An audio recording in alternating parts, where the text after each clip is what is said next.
at. Thanks. Hello, everybody. Thank you so much for joining the Coalition's third learning webinar today, exploring the theme of strengthening inshore exclusion zones. Before we get started, I'm going to run through a couple of housekeeping points and make a quick introduction to the Transform Bottom Trawling Coalition, which is hosting today's webinar. So all of the panelists today will be presenting in English, but there is also live interpretation available in French. You can switch to French interpretation by clicking on the globe icon, the circle with white lines at the bottom of your screen, and selecting French.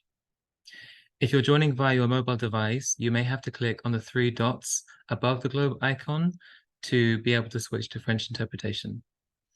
We have brilliant Matt Judge on hand to help with any technical elements, so please let us know via the chat if you have any issues and we can sort those out for you. This webinar will be recorded and we will share it via the TBT Coalition website in the coming days.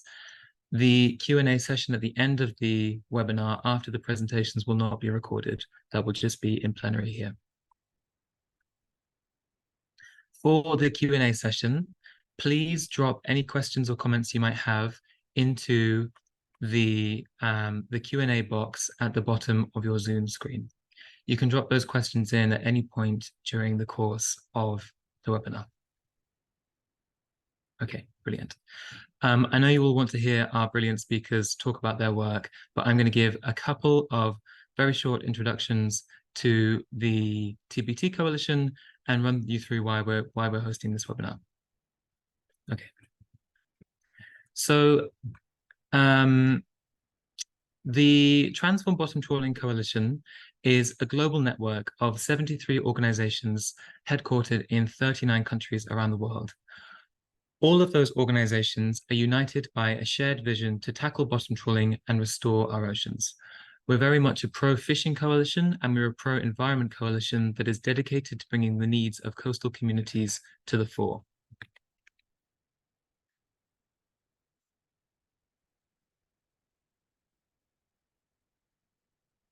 Bear with me a moment while I sort out the slide sequence. Okay, there we go. Okay, although the scale and impact of bottom trawling is daunting, there are hundreds of brilliant organizations and individuals working to find practical, effective, and equitable solutions. The coalition exists to support these organizations, connecting them with like-minded groups and amplifying their campaigns. In this way, we want to facilitate the growth of a globally connected, collaborative network to address one of the biggest issues facing our oceans.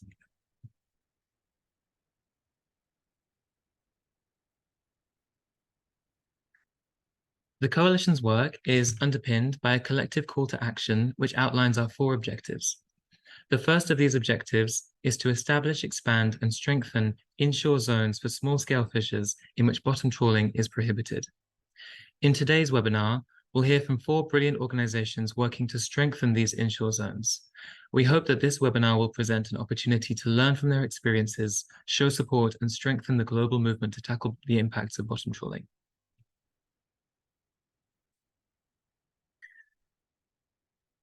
So, without further ado, I'm now going to hand over to Edna from the Environmental Justice Foundation. The Environmental Justice Foundation is an organization that works across the globe on advocacy relating to all aspects of the environment, but particularly the marine environment. EJF has been working in West Africa for many years, closely with fishing communities on inshore exclusion zone surveillance and monitoring. And Edna will present some of that work in West Africa with you all today. So without further ado, I'm going to close this presentation on the screen and hand over to Edna. Thanks very much.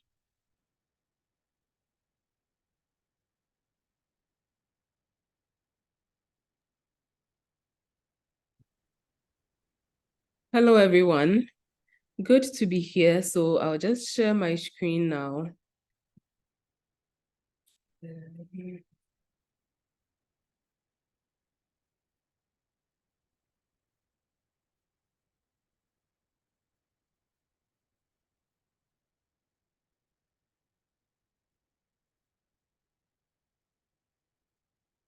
Can you all see my screen? Yep, we can see it, Edna. Okay, good. So good afternoon from where I am. It's afternoon, and I'll be presenting on the case of our DASE mobile app, which is a tool for fisher-led surveillance of inshore. Donc, je vais présenter avec le cas de DASE, application mobile. Environmental Justice Foundation in the Ghana office. So by introduction, we all know our marine fishery has declined drastically. This is the case globally. And in Ghana, the case is no different, particularly with our small pelagic stocks. And we know that many causes have accounted for this decline, mainly with some illegalities. Principal among these is the incursions of industrial trawl vessels into the Inshore Exclusion Zone, which is reserved for artisanal fishers. Now we have these incursions by the industrial trawl vessels causing conflicts with the artisanal fishers in there. They come in there, they target fish meant for artisanal fishers. And while a lot of efforts are being made in that aspect, with regards to illegal transshipment, previously, we've had a lot of this illegal transshipment going on because of these incursions. So typically the vessels, industrial trawl vessels come in there, they trawl in the IEZ, and then they also target the small pelagic stocks meant for artisanal fishers. And then they freeze this and sell it back to some canoe fishers who were in the process. And like I said, many efforts are being done to curtail this and also to recover the small pelagic stocks. But then it's also important for fishers to play active roles in protecting their fishing zones and basically the IEZ. And so at EJF, what we did was to train fishers to use technology to gather evidence of IUU in the IEZ and also to deter sin. We realized that once these industrial vessels know that they are being monitored, then it would be a sort of deterrence for them to incur into the IEZ.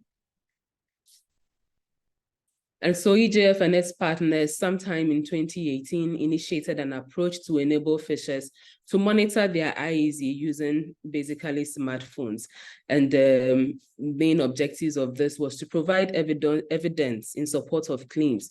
So it will help fishermen document and report incidences at sea, such as nets that have been destroyed by the industrial trawl vessels incurring into their IEZ, and some collisions with the vessels.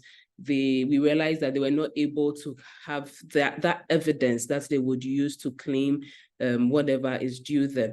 And also, like I said, to gather evidence of illegal fishing. So once they have that evidence, they can be able to report to the authorities and then the right thing will be done. So this is our DASE mobile app. And DASE means evidence in Fanti. And Fanti is one of the local languages among fishermen in Ghana. So it operates such that fishers are able to submit a geotagged photo and an optional video in just a few clicks. It's very easy to install, it's very user-friendly, and it's compatible with most Android smartphones.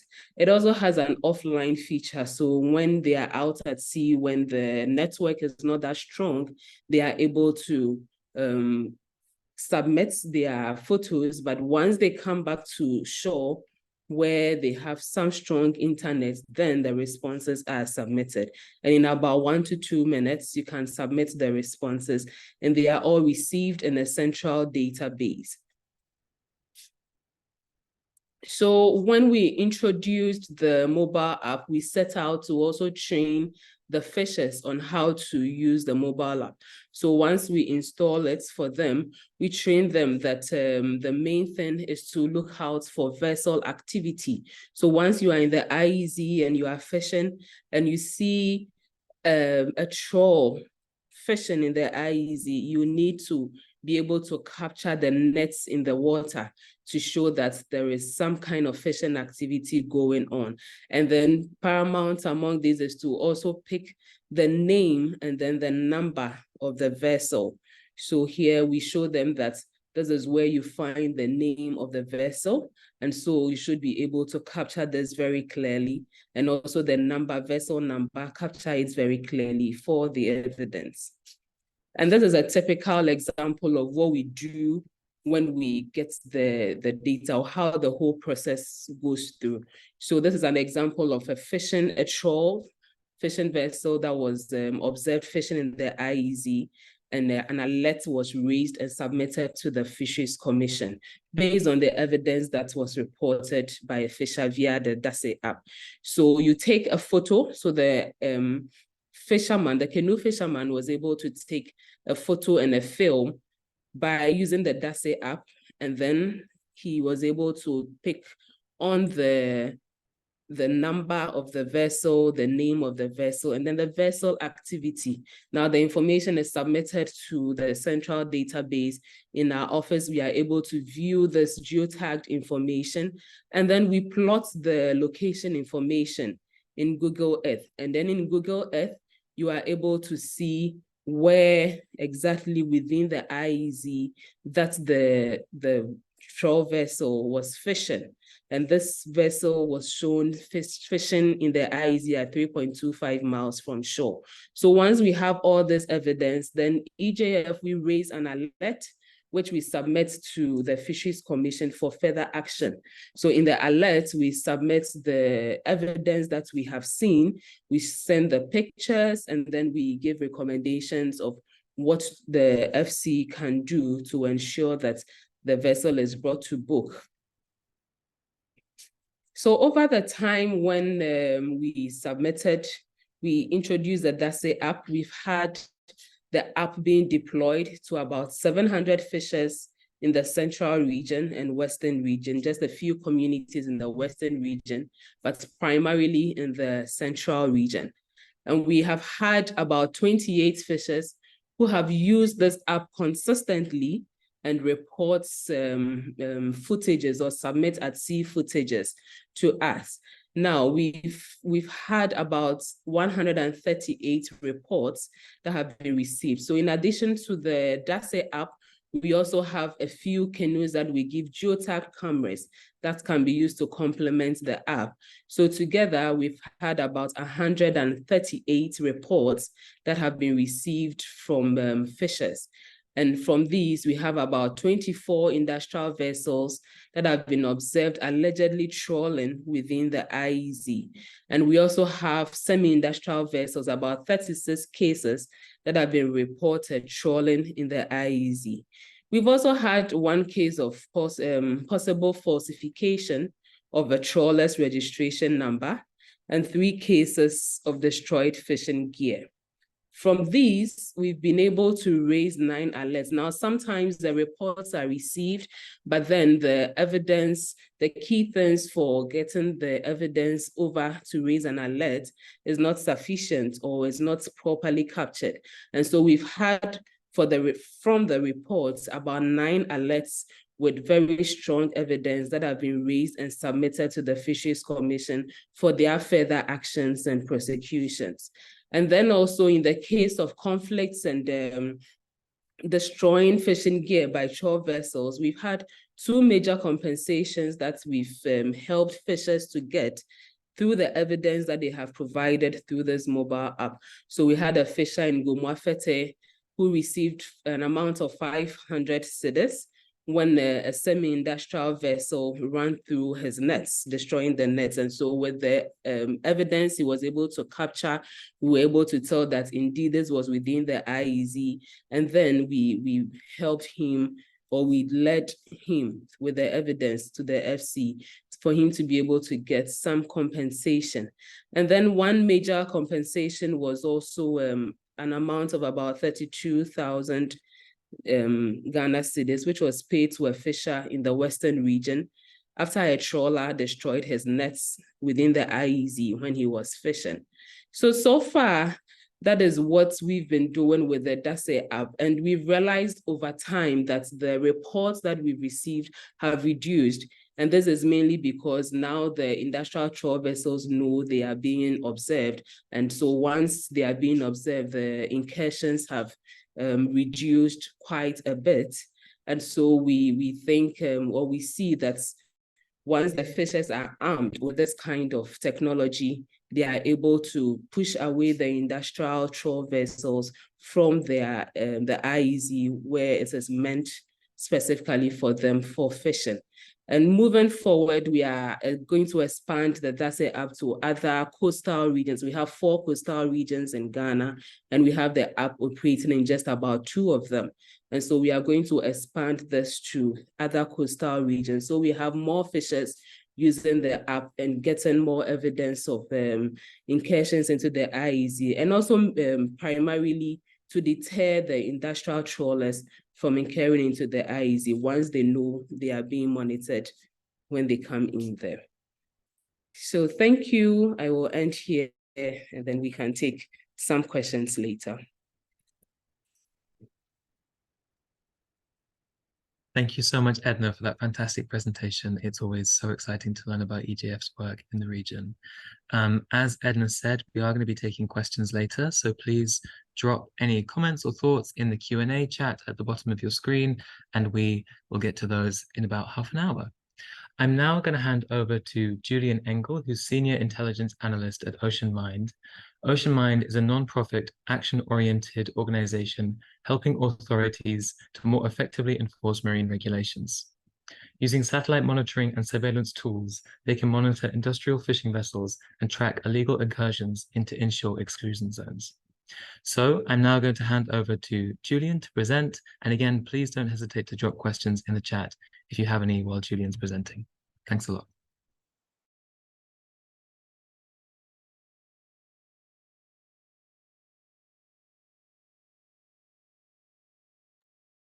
Sorry, I was muted and the mute button was on the 3rd screen, which I didn't expect.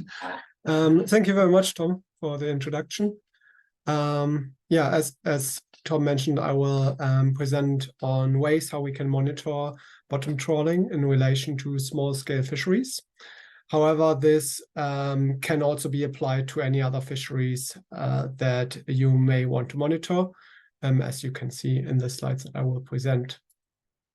Tom has already done a very good introduction. I will just quickly pick up on that and just very quickly talk about OceanMind. We are not-for-profit based in the UK, using satellite and big data in order to analyze human activity on the oceans. This could be anything from fisheries to human rights abuses. We are also part of the consortium, which is called Climate Trace, where we're monitoring the emissions that vessels have. A big part of our work is the vessel tracking. So the primary system that we're using for this is AIS, so the Automatic Identification System. For anyone who isn't aware of what this is, you can basically imagine this to be similar to the GPS system that you have on a car. The only main difference is that ships use this in order to avoid collisions. As AIS transmits also, besides the position, also the speed of the vessel and part of the identity information, this really helps in order to identify any activities which we may be interested in, such as bottom trawling.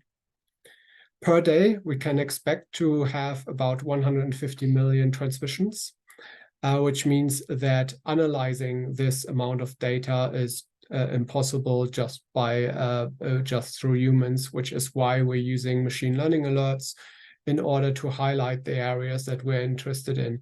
Even if we're just monitoring an exclusive economic zone, the transmissions are still very high, and these alerts are really helpful in order to focus on risks. So what can an alert, machine learning alert do? So the way that our system is set up, it can focus on a range of different topics. So if we have a vessel here, for instance, where the green smaller dots are the transmissions, which are at speeds which we expect to be transits, and then the right dots are the speeds which we would associate with fishing or other activities such as transshipments. And then the yellow lines is where the vessel did not transmit any information. So between these two dots, there were no transmissions. And these are the closest ones in times where it did transmit. This way, we can then analyze a track. We can either do this individually through an analyst, or the machine learning already highlights the events which are of most interest to us. This could be project depending. So for instance, if we are looking at bottom trawling, the amount of fishing hours that they had in a specific area, such as an IEZ. But it could also be things like hours at sea, which again, for human rights, can be very important. The same with port visits. If the vessel doesn't visit any ports, that's obviously a risk for the crew on board. Then fishing in restricted areas, the IEZ, again here an example for that. Or in some instances, we may be just interested in the transmission gaps, especially if we're looking at the utilization of AIS, which may be compulsory in the area where the bottom trawler would be active. And then finally, transshipments can also be generated. If the vessel is not transmitting on AIS, which is especially the case for small-scale vessels, so if we want to put the bottom trawling in relation to the inshore fisheries, then it is very important that we're also considering different techniques which allow us to monitor dark vessels, which are vessels that do not transmit on AIS. This can be systems like radio frequency, which is mainly of interest to remoter areas, so I will not cover this in too much detail. It basically picks up any radar signal that a ship has, and then creates a beacon, so an identity beacon, which is associated to that vessel. Right now, it's not possible to actually identify that specific vessel, but that is something which is worked on. So this will have a lot more implications in the future. Visible infrared image radiometer suit, or in short VIRS, is an electro-optical sensor which allows to pick up night light emissions. This can be very useful in order to pick up small-scale boats, fishing boats, which are operating during nighttime. An example for this would be Indonesia or the Philippines, where a lot of folk are fishing during nighttime and therefore can be found in this way. When we're then looking more into the industrial bottom trawling vessels, then the last two solutions are probably best. Synthetic aperture radar is a system which I will explain in more detail in a second, which uses electromagnetic waves to pick up the signal. And electro-optical is probably the satellite that everybody is most familiar with through, for instance, Google Earth, where you get a typical picture from space. If we're looking at the lower resolution data, such as VIRS, for an example, it often makes sense to aggregate data in order to, first of all, identify areas that are of interest to us. So, for instance, if we know that there are specific areas where we know bottom trawling is occurring, but we don't know the risks that are associated with these areas, then we can aggregate these data points in a heat map like the one that I'm showing here, and then identify where we have high activity, in this case of the small scale vessels, and therefore we know where it is important that these vessels are left alone, and therefore we can create areas where only small scale fishing should be allowed. There are obviously also other implementations with this when it comes, for instance, to other marine spatial planning. The two sensors that I wanted to cover in more detail, as mentioned, are synthetic aperture radar. This is because it's probably the sensor which is most used in the maritime domain in order to detect vessels of any scale. It has quite a lot of advantages, as it is extremely reliable in a way of detecting effectively larger targets, especially ones which are made from metal. As mentioned, the sensor sends out an electromagnetic wave, which is then reflected on the surface of Earth, and then creates a black and white image, as we can see here. Yeah, the main advantages is that the predictability. You can task a SAR image over an area at any point in time that you are interested in. It's also independent of weather conditions. Disadvantage is, as this picture also shows, without a lot of experience, it's kind of difficult to determine vessel types and the risks which are associated with it. Also, depending on how the satellite takes the image in relationship to the vessel, that will also impact how well you can define a vessel. The other satellite system is then electro-optical. So this kind of plays together. So this is kind of the other side to it, SAR, where we can very clearly identify vessels, as we can see here in the image, and we can also very clearly identify their activities.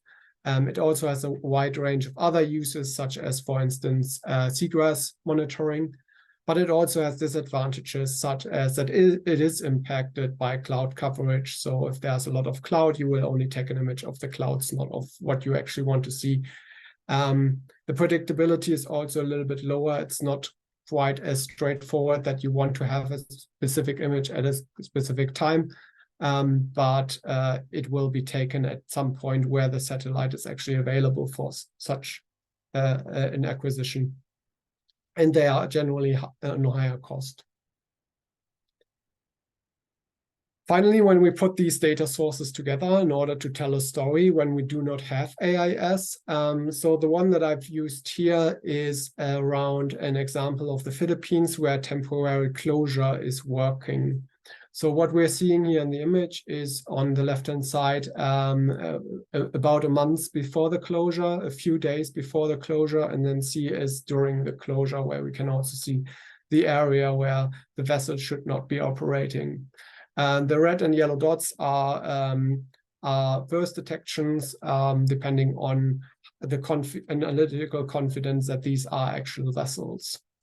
As we can see, months before the closure, there's a lot of activity here in this area, the Sulu Sea, which is then a few days before the closure, moving from there slowly to this area.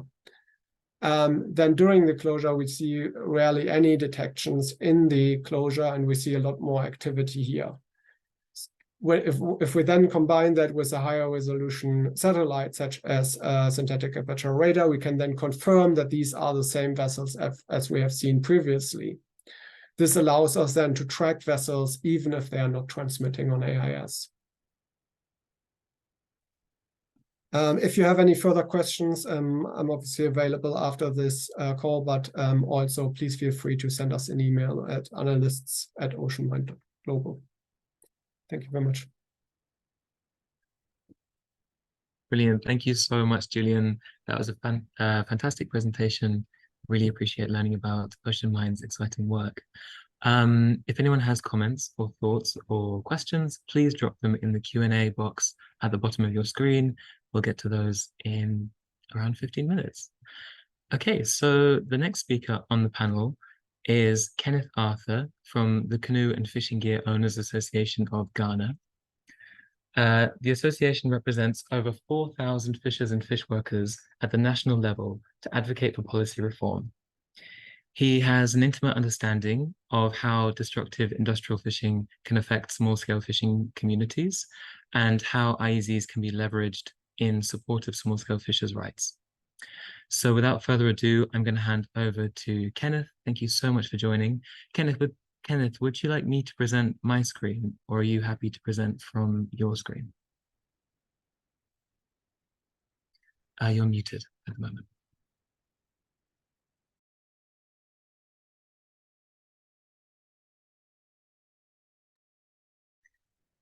Kenneth, I didn't catch that a second ago because I think your Zoom account is still on mute. So you can unmute at the bottom left. There we go.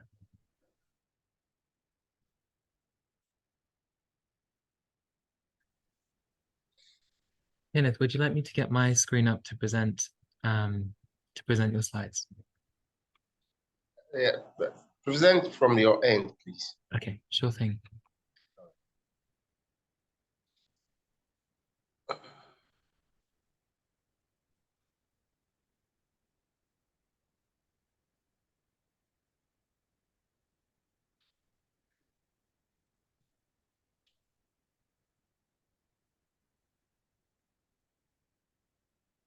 Okay, does that work for you, Kenneth? Can you see it clearly?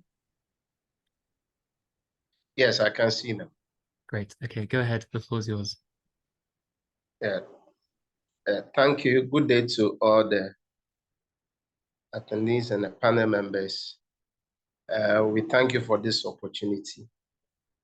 As we were earlier introduced, we are Canoe and Fishing Gear Owners Association of Ghana, a group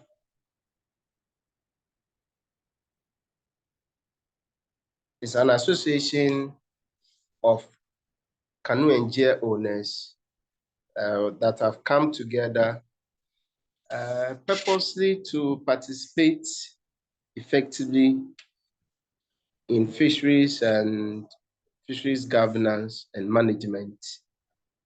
CAPGWAG is structured right from the national level, the regional, and to the landing beaches. In Ghana, we have the country is divided into regions, and the 4 coastal regions. We have 4 regions along the coast that are into fishing, and that is Western, Central, Greater Accra, and Water region. So we have membership across these regions. And when it comes to each landing beaches too, we have members. We are made up of both women and men, but just that the men dominate. We have more of the men being canoe and gear owners than the women. That's the case in Ghana. Kenneth, Yes, today we are talking about... Kenneth, I'm really sorry to interrupt. I'm just going to really quickly pause for a second just to make sure that everyone can see the slides correctly. I think it might have been stuck on the first slide in the slideshow. So I'm going to stop sharing and then reshare my screen again. And then hopefully people will be able to see the full slideshow. Bear with me 1 second. Apologies for interrupting.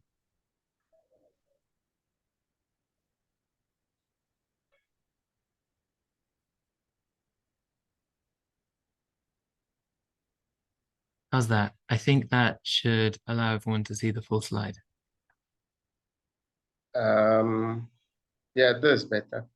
Great. Thanks, Kenneth. I don't know what others will say about this though, but to me, this is better. Okay, thanks very much. Back to you. Okay, so quickly we are going to talk about the outline of the discussion, or my discussion will be on this. The introduction, the significance of IEZ, concerns over bottom trawling, the violations we've been witnessing, the way forward, and the conclusion. Now, we'll also look at the significance of the IEZ to us as artisanal fishing.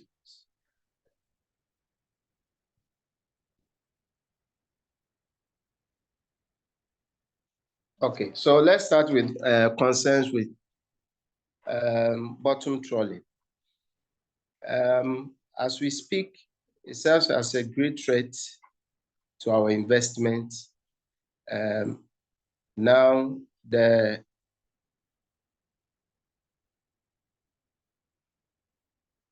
I hope you can hear me. The network keep on breaking, but I hope you can hear me. Yep, I'm getting fine, Kenneth. You can hear me? Yep, getting you clear. All right. Okay, then you can go ahead. Artisanal fishers have been deprived of their main target fish, which is the small pelagic. And this is as a result of the industrial trawlers targeting the small pelagic as their main target fish instead of being considered as a bycatch. And through the bottom trawling, marine ecosystem and benthic organisms have been destroyed. Nets and GS have been destroyed through that process by industrial trawlers. And also safety at sea is quite compromised because these industrial trawlers are armed. They are fully armed. And anytime that artisanal fishers confront them for one illegality or the other, as earlier mentioned, they will first of all show them the gun. And on the high sea, it's not easy to fight someone who is armed, so they will just let it go. So our safety too is being compromised. Now, the fishers in Ghana, our main worry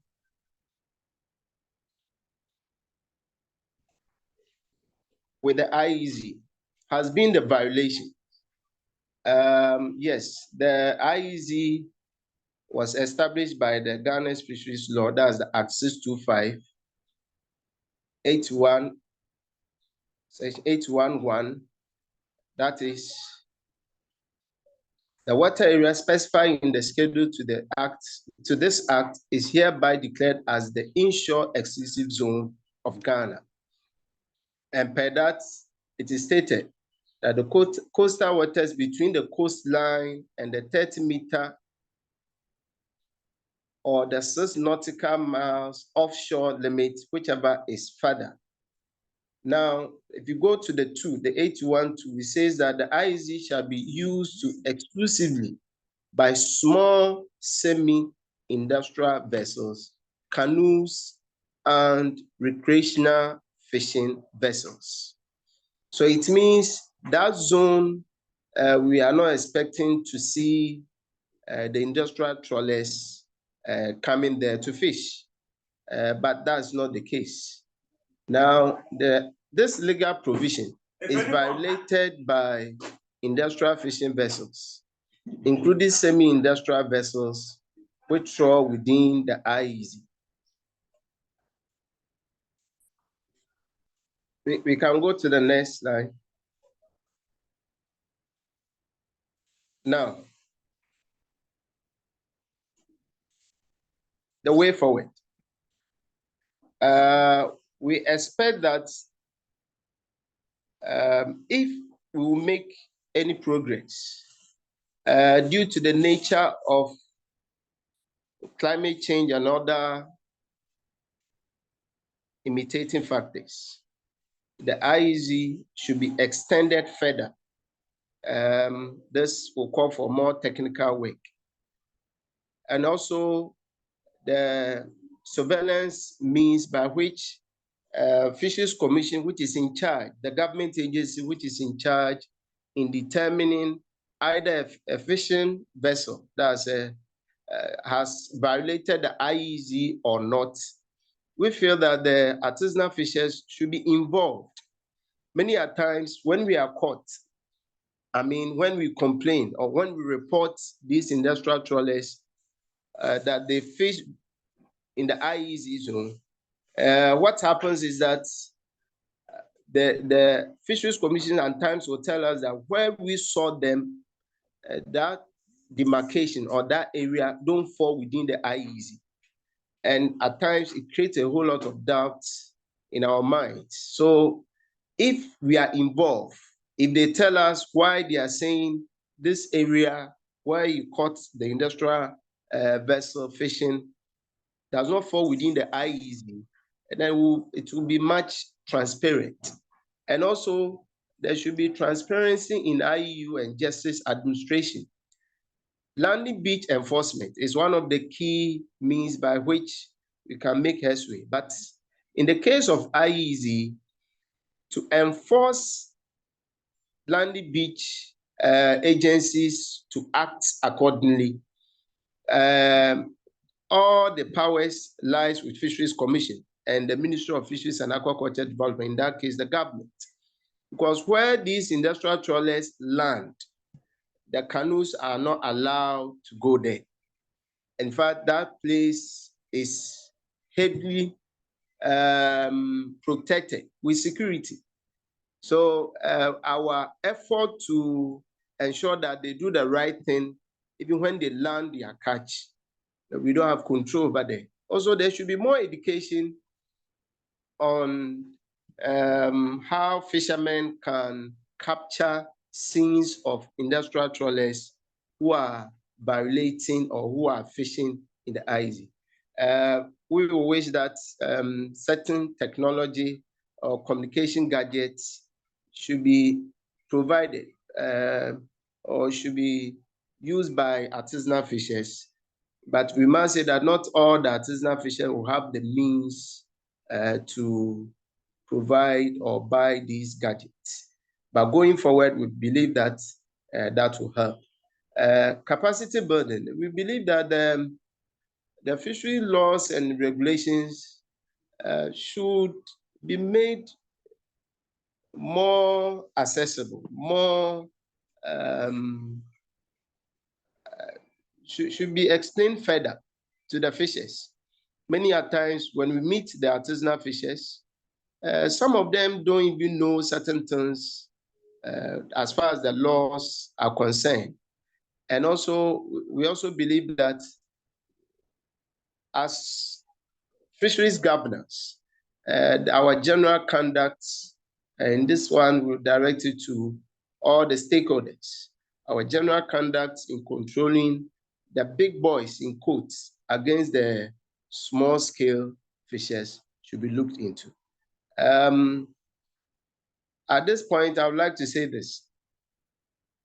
The IEZ in Ghana, in the past, there has been some efforts. I remember at the EGF, yes, Environmental Justice Foundation made some effort to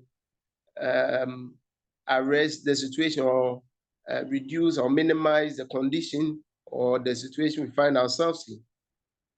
And they introduced an app called DASI app. Now, as we speak, we don't know what has become of the DASI app. It means it was a good idea, it was a good introduction, but we don't know its impact as we speak. Maybe they will throw more light on it, why the DASI app probably is not working as it should. I will end here. If there's any question, I will be online to answer.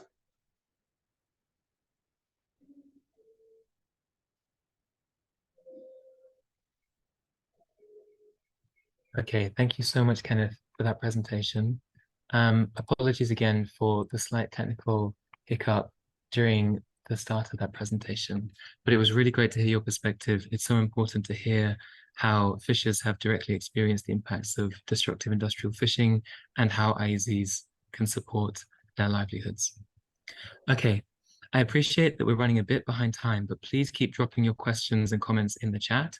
If we don't have time to address them in today's Q&A, then we'll share them with the panel and circulate the answers to those who have signed up for this webinar. So you'll still get answers to your comments and questions. Please keep dropping them in the Q&A box at the bottom of your screen.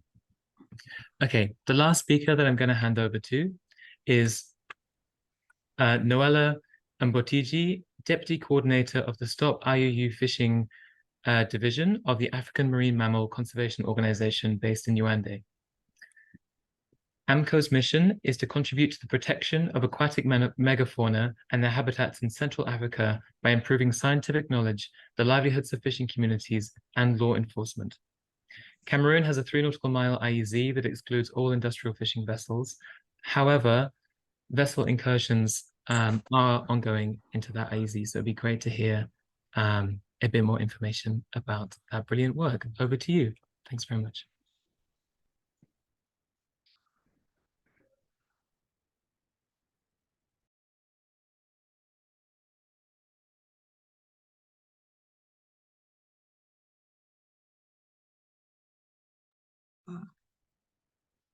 Good day to everyone. I sincerely apologize for joining late. I had some hitches with my connection. I hope you all can hear me well. Yep, we can hear you loud and clear.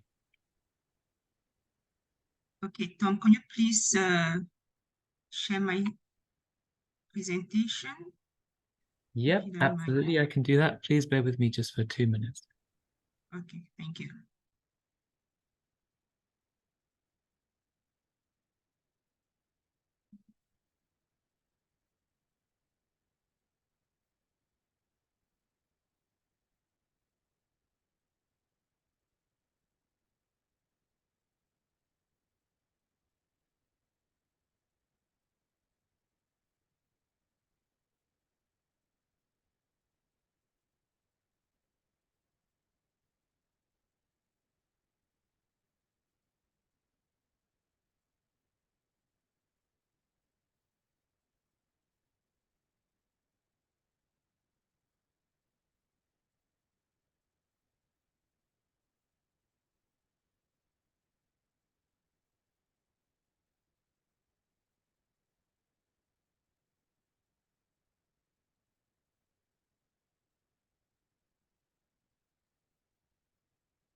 Okay, so you should be able to see the slides on your screen.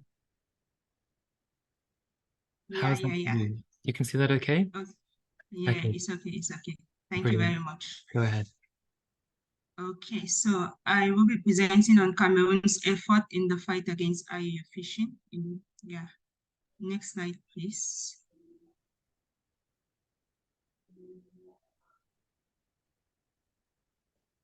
Okay, so as of now, there's an ongoing project which AMCO is the lead, and it is carried out in collaboration with the Environmental Justice Foundation and the Ministry of Livestock, Fisheries and Animal Industries.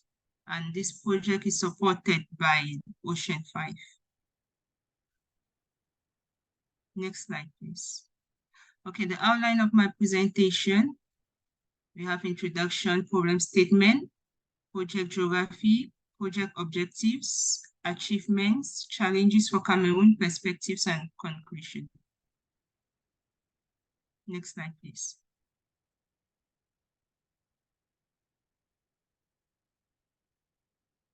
As you all know, fishing is the backbone of many African countries, as a vast majority of coastal communities depend on it for their livelihood. However, Cameroon's main water, which contains a rich biodiversity, has suffered from the occurrences of illegal, unreported, and unregulated fishing practices, which is a serious problem. Next slide, please.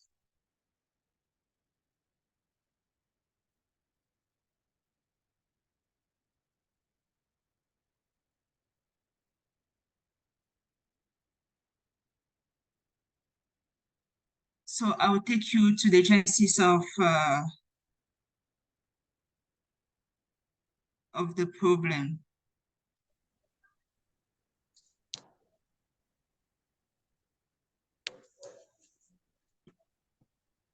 So in the month of February 2021, Cameroon was issued a yellow card for the following reasons. The European Commission identified shortcomings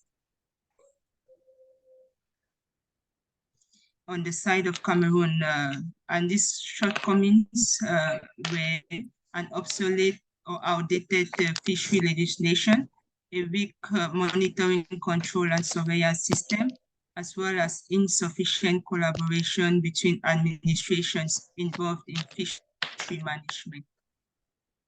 Given the fact that Cameroon could not control its,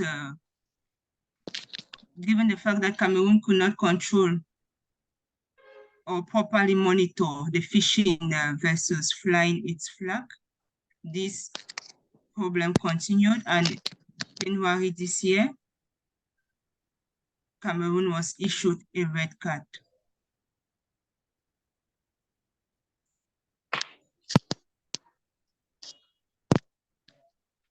So I will go over to the project geography. The project is being implemented in the marine waters of Cameroon, which covers 402 kilometers. But I would like to state here that the intrusions from the fishing fleet is not limited to Cameroon's EEZ, but equally in areas beyond national jurisdiction.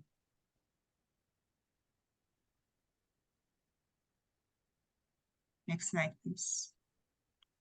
So in an attempt to resolve these recurrent intrusions of industrial fishing vessels, flying Cameroon's flag and involving in illegal activities within and beyond areas of national jurisdiction, the project objectives are to revise the fishery legislation in order to meet up or to align it with global transparency standards.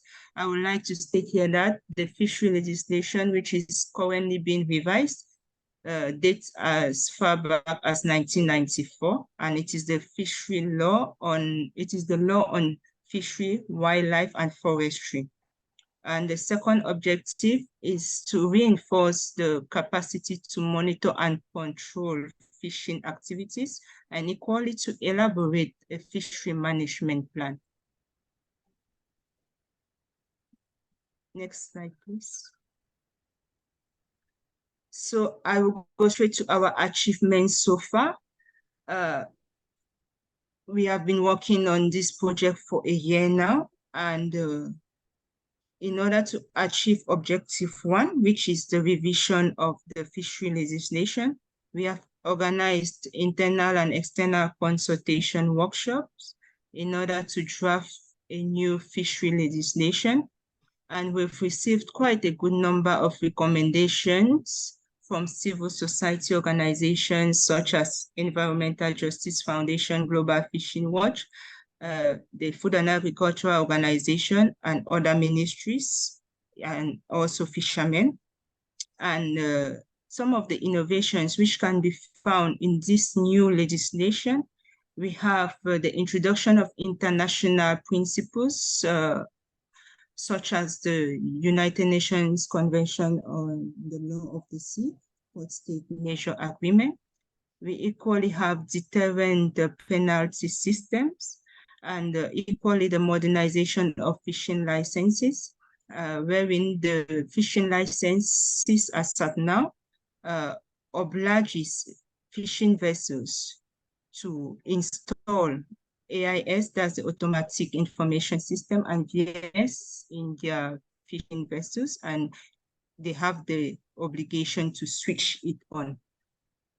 Yeah, that's that as for the law. So there was equally a training session. Please go back to the previous slide, please. Okay, thank you. Equally, there was a training session which was provided to MINIPIA staff on regional and international fisheries governance frameworks, and the emphasis was laid on anti-IUU fishing measures, and this training was provided by the Environmental Justice Foundation, EGF, and some of the key points for the training were value addition on transparency, as well as decision-making inclusiveness. The next achievement, an analysis was carried out by the Environmental Justice Foundation on the Cameroon's fishing and fishing-related fleet, which led to the publication of a briefing on Cameroon's fishing and fishing-related fleet, as well as recommendations on how the government of Cameroon can address the country's performance as a flag state. Also, advocacy actions have been carried out, and the coalition have engaged in different meetings with different meetings with high-level authorities, such as the Prime Ministry, embassies, and also other ministries. Okay, next slide, please.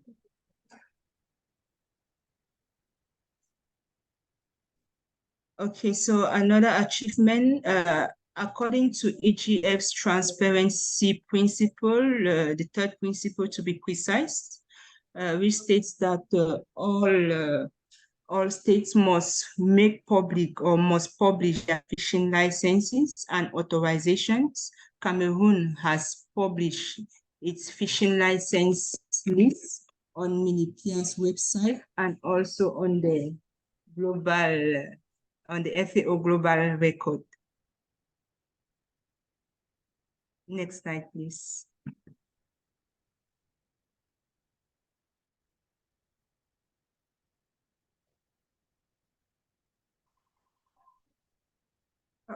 Also, we have been, okay, there have been a training session which was provided by the Global Fishing Watch to MINIPIA staff as well as other ministries. And this is to achieve, or this is as an attempt to achieve objective 2, which is the reinforcement of the capacity to monitor and control fishing activities. And the purpose of this training was to provide capacity building to state actors on the use of Global Fishing Watch public data through satellite tracking of vessels. When I talk of satellite tracking, this includes tools. The training was or involved the use of tracking tools such as AIS and PMS. The purpose of this training, or the end result of this training, was to ensure that the fisheries sector is properly or is responsibly managed in a sustainable way. Next slide, please.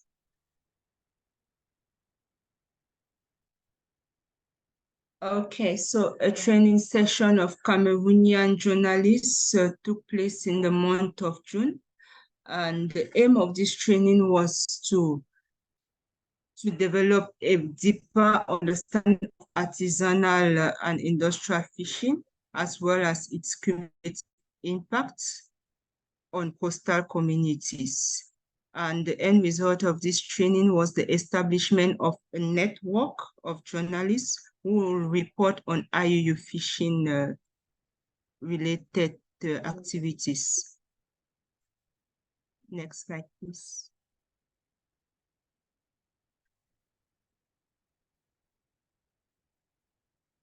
So our challenges so far, Cameroon lacks a center for monitoring and control of its fishing activities. There is still insufficient collaboration between administrations involved in fishing management. And also there is a lack of a digitalized system for vessel registration and relevant information sharing.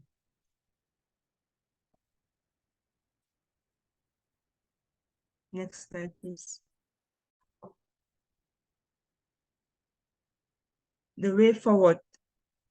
Okay, so now we are still in the first year, the first year's implementation of the project, and we are envisaging to enhance media coverage through the platform or through the network of journalists which has been set up in the coming or in the next phase of the project, like the second year. And we're equally going to engage in sensitization campaigns involving the government and coastal communities. We equally going to validate and adopt the new fishery legislation.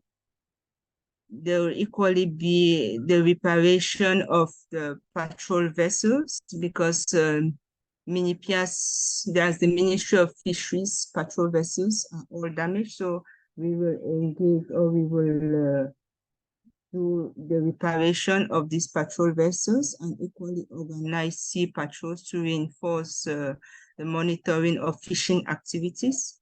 We're equally going to elaborate a fishery management plan.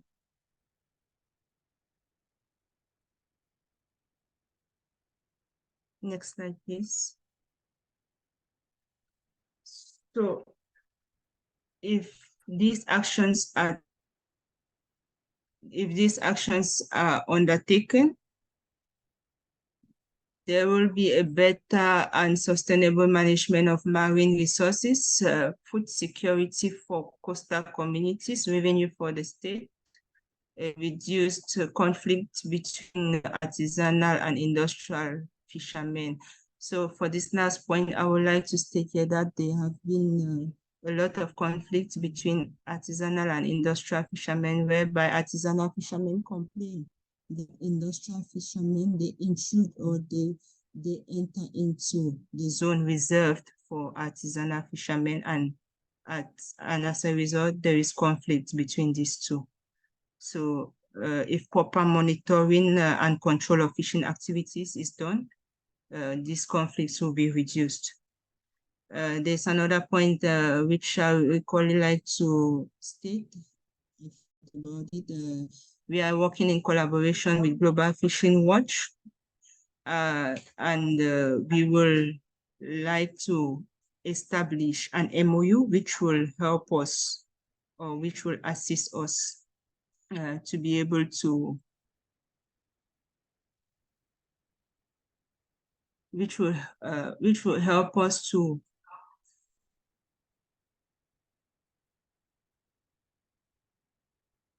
acquire VMS vessel monitoring systems and also reinforce the monitoring and control capacity of fishing vessels. Okay, so I think that's all. Thank you so much, Noella, for that presentation. I'm really, really interested to learn about AMCO's work, and it sounds like it's just getting off the ground in this area and lots of exciting things to come. Apologies for jumping in just at the end of your presentation there, but I just wanted to wrap up and say that we've gone over by a couple of minutes, which is fine. Thank you so much for dropping your questions into the chat. There's some really good ones in there which we don't have time to address today. However, I'll circulate those questions to the panel members and then share those responses to everyone that registered for the webinar. So thank you so much for your time. And again, a massive thank you to the African Marine Mammal Conservation Organization, the Canoe and Fishing Gear Owners Association of Ghana, the Environmental Justice Foundation, and OceanMind, talking about how to strengthen inshore exclusion zones. Thank you all so much for your time. All of these recordings will be uploaded to the Transform Bottom Trawling Coalition webinar in the Transform Bottom Trawling Coalition website in the coming days. Thank you very much. Have a good day. Bye-bye.